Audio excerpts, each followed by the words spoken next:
मोटी कमर वाली बहू पार्ट 2। अरे याद है ना वो मोटी सी कमर वाली बहू? उनके दिन अभी भी नहीं फिरे।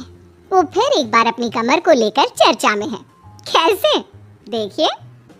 क्या करूं, मेरी मोटी कमर का सब मजाक उड़ाते हैं। माँ जी तो ऐसे करती है जैसे मैं कोई डायन हूँ। ना कहीं साथ ले जाती है, ना ही किसी से मुझे मिलवाती है। अरे मीना, तो कोशिश क्यों नहीं करती कि तेरी कमर थोड़ी पतली हो जाए? अब देख ना, मेरे ऑफिस में भी उस दिन तेरा कितना मजाक बना था, याद है ना? मीना को पति से ये उम्मीद तो बिल्कुल नहीं थी। वो सोच में पड़ जाती है कि आखिर क्या लुक से मायने रखते हैं? रिश्ते नाम की कोई चीज होती है क्या? पापा पापा, मेरे स्कूल में फंक्शन है, सबके मम्मी पापा आएंगे, आप भी आना कल। अरे नहीं बेटा, कल तो मेरी जरूरी मीटिंग है, कल नहीं हो पाएगा बेटा। अरे मैं हूँ ना, मैं आ जाऊंगी। क्यों? नहीं नहीं माँ, तुम रहने दो, तुम्हारे लिए तो दो दो चेयर लगाने पड़ जाते हैं और ऊपर से सब तुम्हारा मजाक बनाते हैं।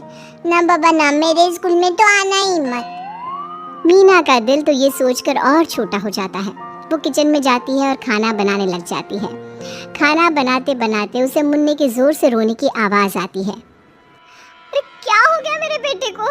मेरा बच्चा गिर गया है।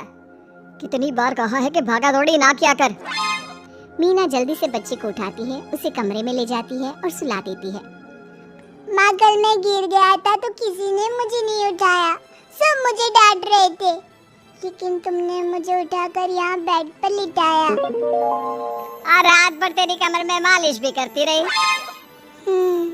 तभी तो मैं आज स्कूल के फंक्शन में जा रहा हूँ, मैं तो कैसे जाता। अच्छा माँ, मैं जा रहा हूँ। बेटा स्कूल चला जाता है। उधर सास, बहू वो क्या है ना, आज मैंने घर में कीर्तन रखा है। तेरी कमर के कारण मैंने सबको बोल दिया है कि तू मायके गई है। तू जानती है ना कैसे तेरा मजाक बनाते हैं सभी। बहू कुछ नहीं कहती। पर माँ जी, कीर्तन में बैठने का तो मेरा भी मन था। हाँ तो किसी और शहर चली जाना जहाँ तुझे कोई जानता ना हो, वहीं किसी मंदिर में बैठ कर ले लेना हरि का नाम अच्छा जा, जल्दी से काम पर लग जा। मीना को सास की बात पर रोना आता है, लेकिन देखिए किया भी क्या जा सकता है। हमारे यहाँ तो ये रिवाज है ना, जिसका चेहरा अच्छा वो राजा, नहीं तो सब रंग। घर में औरतें आने लगती है, सब एक एक कर कीर्तन में बैठ जाती हैं। अरे मुन्ना जाता, किचन में मैंने प्रसाद बना कर रखा है, ले आ। अरे क्या क्या कर लेती हो बहन जी, एक तुम्हारी बहू है बस कमर का कमरा बनाए बैठी है। ये नहीं कि ससुराल में रहकर काम काज निपटाए, जब देखो तब मायके की हवा खाने पहुंची रहती है। तभी तो उससे कहती है, मैंने तो घर में मना कर दिया था कि कोई खाना नहीं खाना, बहन जी के घर कीर्तन है, मैं सबका खाना लेकर आऊंगी। लेकिन यहाँ तो लग रहा है कि प्रसाद के भी लाले पड़े हैं। अरे कर देना पागलों वाली बात, खाना भी बना कर रखा है मैंने। अरे कमला, जा जाकर कीर्तन के बाद जो मैंने खाना बनाया है ना, सबको लगा देना अरे बहू से ज्यादा तो आपके साथ ये कमला ही रहती है। हाँ तो क्या अब नौकरानी से करवा देती बेटे की शादी कमला किचन में जाती है, जहाँ बेचारी मीना पसीने से तर खाना पीना और किचन के काम में लगी होती है। कैसी हो भाभी, ऐसी सास के साथ कैसे गुजारा कर रही हो? पता है बाहर कह रही है कि सारा खाना और प्रसाद उन्होंने बनाए हैं। अरे कोई बात नहीं ना कमला, वो क्या है ना, मेरी कमर मोटी है, इसलिए वो मुझे किसी के सामने नहीं ले जा सकती हैं। अरे तो मैं कौन सी सुस्मिता सेन हूँ, लेकिन देखो मेरी सास मुझे कितने गर्व से मिलाती है सभी से। देखो मीना भाभी, आपको सबने ये बता रखा है कि आप अच्छी नहीं हो, सुंदर नहीं हो, लेकिन बात ये कि आपका चेहरा इतना प्यारा है कि क्या कहूँ।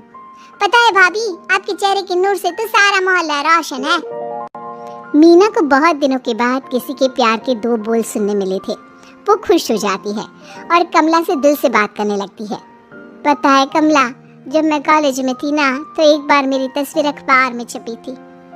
मैं फूलों की प्रदर्शनी देखने गई थी, तो वहाँ किसी ने फूल के साथ मेरी फोटो खींची थी और लिखा था फूल से भी सुंदर। लेकिन अभी भाभी आप ऐसी हो, फूल से भी सुंदर। अरे कमर मोटी है तो क्या हो गया, क्या सब में सारी खूबियाँ होती है? अपनी सास को ही देख लो, ऐसा लगता है जैसे चूल्हे में कोयला जल गया हो। भैया भी माना पतले हैं, लेकिन है तो माँ की तरह काले ही ना। वो तो भला हो भगवान का कि मुन्ना आप पर गया है, गोरा और सुंदर। मीना को कमला की बात समझ में आ रही थी। पहली बार किसी ने उससे अच्छे से बात की थी तो उसे रोना आ जाता है। भाभी एक काम करो ना, कुछ दिनों के लिए मायके होकर आओ। यहाँ तो ना भैया को आपकी कदर है ना ही सास को, और बेटा भी आपको इन लोगों के कहने पर दूर ही रखता है। मीना को कमला की बात ठीक लगती है। सारा कीर्तन निपट जाता है। उसके बाद अरे बहन जी मान गए, इतना सारा खाना और प्रसाद बनाने के बाद भी आपको देख के लगता नहीं कि आप एक बूंद भी थकी हो, बिल्कुल फ्रेश। बस बहन जी मैं तो हूँ ही कुछ ऐसी ही। सभी चले जाते हैं। तब जाकर मीना किचन से बाहर आती है। अरे कहाँ जा रही है? थक गई हूँ मैं, चाय लेकर आ जा। माँ जी चक्कर आ रहा है, सर दुख रहा है, कब से किचन में बंद थी, गर्मी में पसीना भी बहुत आ रहा था, जरा कमरे तक जाकर पसीना सुखा लूं। अरे तो होती ना कम से कम की मालकिन, बिठा देती मैं सबके सामने, अब क्या आपने बेइज्जती कराती। बस माँ जी मैं तंग आ गई हूँ, मैं अपने मायके जा रही हूँ। जब मेरा होना आप लोगों को इतना अखरता है तो मैं क्यों यहाँ रहूँ, क्यों ना मैं माँ के पास जाकर आराम ही करूँ। तभी वहाँ पति आ जाता है। देखो ऐसा नहीं है, लेकिन हाँ कुछ दिनों के लिए तुम जाना चाहती हो तो हो आओ, लेकिन यहाँ हम सबको तुम्हारी ज़रूरत है। मीना पति की इजाज़त के बाद मायके जाती है, लेकिन वहाँ भी भाभी। अरे मीना दीदी आज ही आना था क्या आपको? आज तो मेरे मायके वाले आ रहे हैं। दीदी आपकी कमर का मजाक फिर बनाएंगे वो लोग। अरे मीना एक फोन तो कर देती आने से पहले। अरे मीना क्या हाल बना रखा है शरीर का, कितनी प्यारी बच्ची थी हमारी, क्या हाल कर लिया। मीना को दुख होता है। वो घर के अंदर जाती है जहाँ दीदी आप तो दलिया लेंगी ना, सबके लिए वैसे आलू के पराठे बने हैं, मैं जानती हूँ आपके फेवरेट हैं आलू के पराठे, लेकिन अब आपका शरीर ऐसा है कि आप तो दलिया ही खाओ। मीना को समझ में नहीं आ रहा था कि ये क्या हो रहा है। हर कोई जो अपना है वो क्यों उससे ऐसा व्यवहार कर रहा है। मीना दुखी होकर पास में रहने वाली अपनी सहेली के घर जाती है।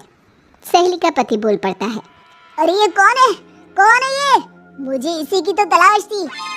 मीना उसके पति के इस तरह के रिएक्शन से परेशान होकर वापस जा रही होती है कि अरे मीना बिना मिले ही जा रही हो, ये तुम्हारे पति है ना, ऐसे कैसे चिल्ला रहे हैं मुझे देखकर। पता नहीं क्यों जी, मेरी सहेली को देखकर क्यों चिल्ला रहे हो। अरे रीना मेरी फिल्म की हीरोइन मिल गई, यही तो है वो लड़की, प्यारी सी सुंदर सी मोटी कमर वाली। अरे हाँ मीना तो बिल्कुल उस लड़की जैसी है जो आपकी फिल्म की कहानी है। ये क्या बोले जा रहे हो तुम लोग।